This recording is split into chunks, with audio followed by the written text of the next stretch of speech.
صدري ويسر لي أمري واحلل عقدة من لساني يفقهوا قولي.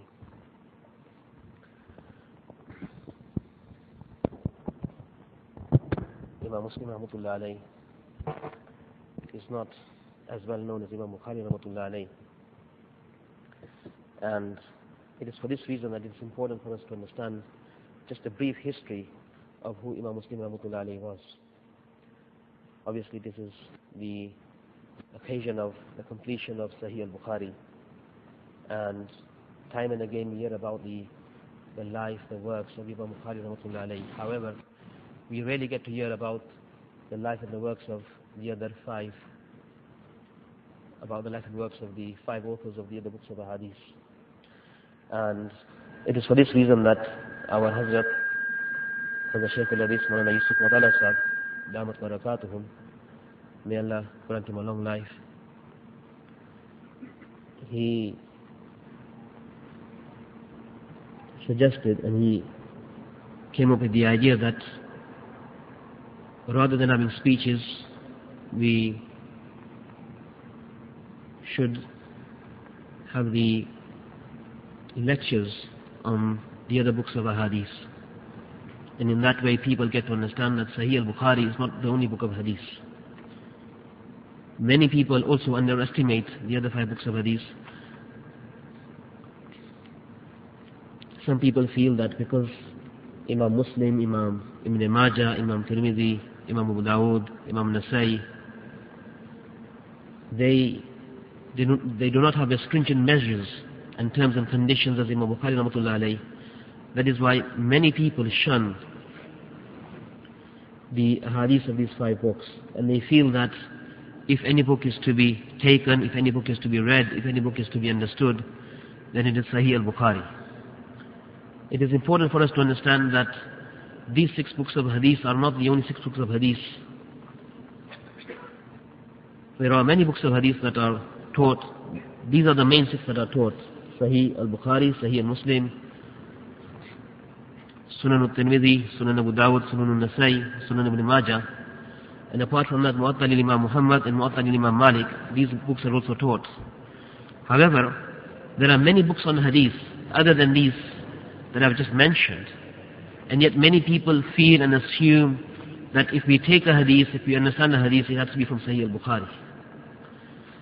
And just because Imam Bukhari rahmatullah has put such stringent measures and terms and conditions in the applying of hadith and in the writing of hadith in his book, it does not constitute and it does not mean that the other books of hadith are not acceptable. They are also books of hadith, and that the hadith of Sahih al-Bukhari, the hadith of Sahih al-Bukhari, when evaluating a masla, it does not mean that we only take we take a hadith from Sahih al-Bukhari only. We can also accept a hadith from another book of hadith, any other book of hadith, and yet they're equally classed as being a hadith. So just because Imam Bukhari has put such stringent measures, we should not shun any other book of hadith. And that's why Hazrat also has mentioned that, and he has instructed us that we should also read the other books of hadith on the day of Khatme-Bukhari. Imam Muslim rahmatullah alayh was born in the year 206 after Hijrah in Naishapur, and his family tree, I will read it as follows: Muslim bin al-Hajjaj bin Muslim bin Ward bin Kawshad al-Qushayri al-Naysaburi in Arabic. Naishapur is a city in Khurasan. In those days it was known as Khurasan, and Khurasan is part of northern Iran at the moment. The northeastern part of Iran is known as Khurasan, and Naishapur is situated there. In fact, the greater Khurasan, constituted of a number of countries around it, Iraq and other countries around it, were all classed as being the greater Khurasan in those days. But the countries broke up, and now Naishapur is actually situated in Iran itself. Imam Muslim rahmatullah alayhi's nickname was Asakiruddin. His agnomen was Abu Hussein. He was of Arab blood, and he was from the tribe of Banu Qushayr, which was the tribe of Qushayr bin Ka'b bin Rabi'a bin Amir bin Sa'sa'a. As I've just mentioned, Imam Muslim Rahmatullahi was born in the year 206 after Hijrah, and it has been mentioned that he lived for 55 years. According to that, he passed away in the year 261 after Hijrah on the 24th of Rajab on Sunday evening, and he was buried in Nasirabad, which is on the outskirts of Nishapur. During his lifetime, as well as being a muhaddith, he was also a cloth merchant. He traded in cloth.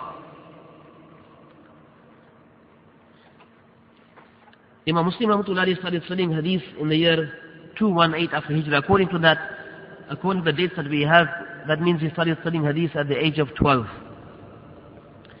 And Imam Muslim Rahmatullahi traveled far and wide to other countries to study hadith. And many of Imam Muslim Rahmatullahi's teachers are well known. Imam Zuhali, Imam Bukhari. Imam Bukhari is also the teacher of Imam Muslim Rahmatullahi.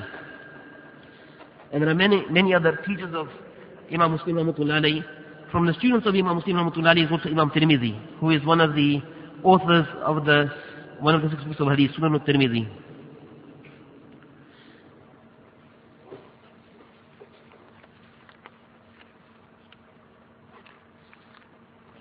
Imam Muslim Rahmatullahi had a total collection of 300,000 ahadith.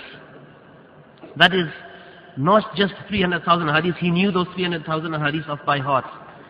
And not only did he know the 300,000 hadiths off by heart, he knew the entire chain of narrators from himself to the Prophet ﷺ, whether there was 3 narrators or 4 narrators between himself and the Prophet ﷺ, he knew the entire chain of narrators. And not only did he know the chain of narrators, but Imam Muslim Rahmatullahi also knew the entire history, or not the entire history, but a very good understanding of the life of every one of those narrators, including when they were born, where they were born, how long they lived, when did they pass away,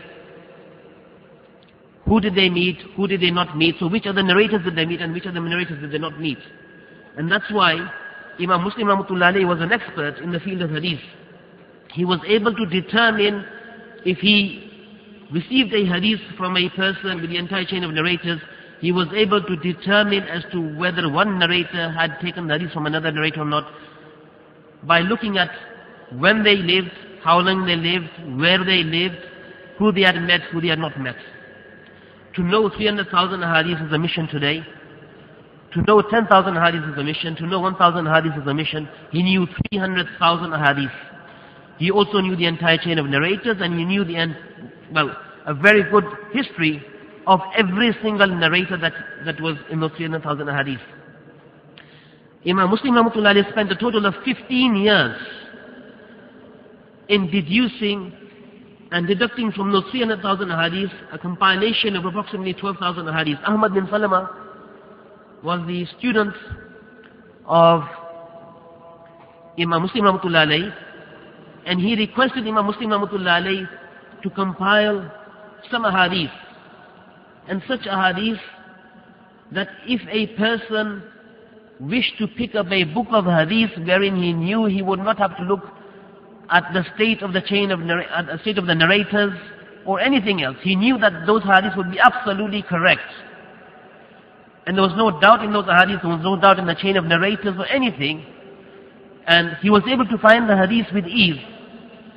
He requested Imam Muslim Rahmatullahi to compile such a book, and Imam Muslim Rahmatullahi says that he spent 15 years in compiling this book, Sahih Muslim.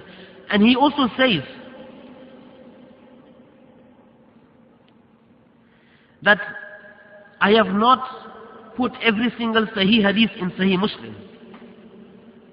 In other words, every single Sahih hadith that he knew, he has not put in Sahih Muslim. There are many Sahih hadith that he knew that he did not include in his Sahih Muslim. In his Sahih Muslim, he wrote those hadiths upon which there was a consensus of a certain group of ulama. So that when a certain group of ulama had a consensus on a hadith, they all agreed on the correctness of the hadith, on the chain of narrators and every single thing. Then only did he put those hadiths in Sahih Muslim. However, there are many Sahih ahadith that Imam Muslim rahmatullahi alayhi had that he did not also put in Sahih Muslim. So we can understand from there that the compilation of approximately 12,000 hadiths is not the only compilation of hadith that is prevalent. Imam Muslim rahmatullahi alayhi knew 300,000 hadiths, and there are many more.